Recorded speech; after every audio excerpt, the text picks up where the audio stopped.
Welcome to the Ballistic Report. I'm your talented host, Ike Moore, and this is the show where we break down pop culture.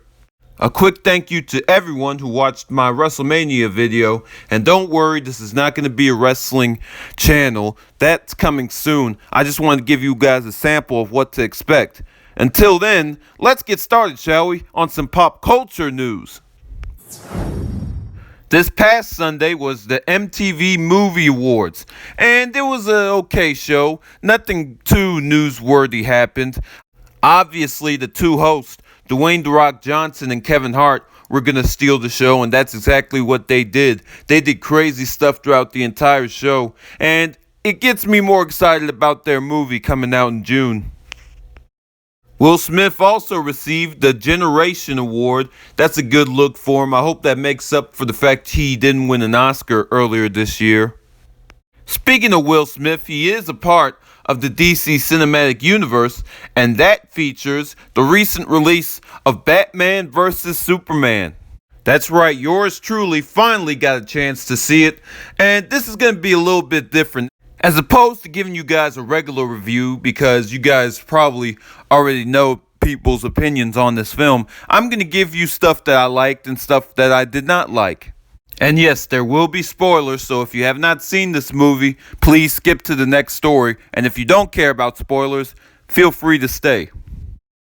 First thing, I actually liked Henry Cavill's portrayal of Superman. I didn't really like it during Man of Steel. I thought Man of Steel was okay, but I didn't sort of like his portrayal of Superman. In this film, he seems to have grown into the role, and he seems a little bit more comfortable in it.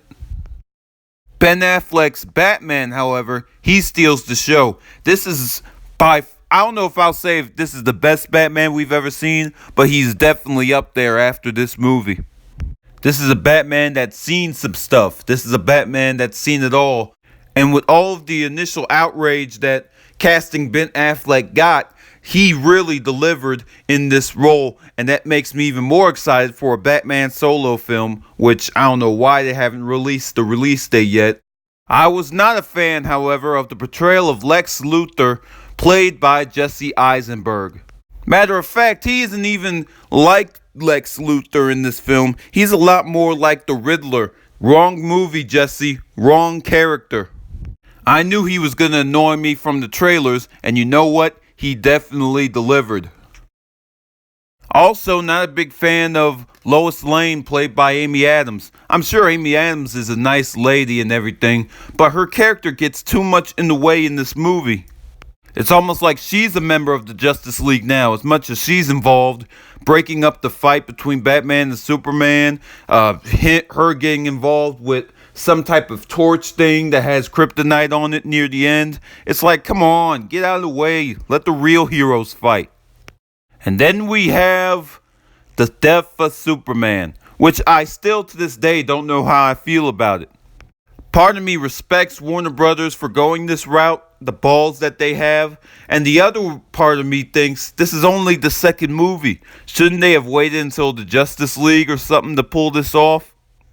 Obviously, we know he's not going to stay dead forever. I just question the earliness of this happening. Overall, I give this movie a 7 out of 10. There was stuff I liked and there was stuff I did not like. But I'm not ready to give up on DC yet. I know everybody's like, oh, DC is dead, DC is dead. Look at all of the movies they got coming out. They have in August Suicide Squad coming out, and man, the new trailer just released, and it is bonkers. It is as crazy as the last trailer, if not even more crazy. So that's a movie to look forward to. Besides Batman, everyone's favorite part, it seems, of Batman vs. Superman was Wonder Woman, played by Gal Gadot, and she has a movie coming out next summer. For me, it's still too early to tell. I would rather wait till her movie in the summer to give her a full review of how I feel about her as Wonder Woman. But yeah, DC has a lot more movies in the tank, so don't count them out just yet. Another big story was last Thursday saw the end of an era. American Idol wrapped up its 15-year run. It's pretty crazy. I remember when this show first started, so to see it ending was a little bit surreal for me. But in my opinion, it ended with a bang. They brought back past contestants, and we saw a return of the original threesome. Paula Abdul, Randy Jackson, and Simon Cowell returned. I'll stand up to anyone and say no other judges in the history of television, in the history of these shows, had chemistry like these three had. You can take that to the bank. And they announced who the winner was, which was Trent. I forget his last name. He was pretty solid. And confetti rained down and it was the perfect ending. Or so we thought it was. During his farewell speech, Ryan Seacrest said the words, "Good night, America." Then he paused and said, "For now." Now, some people thought he was talking about himself because Ryan has about 100 jobs. It's not like we're saying goodbye to him. But a lot of others saw this as one of many hints that people have made that there could possibly be a future for American Idol. Now, I know what you're going to say, and I agree with you. The reason this show is going off in the first place is because not enough people watched it and it seems to have lost a lot of its relevance. And I totally agree with you on that. But let me also remind you guys that this is 2016.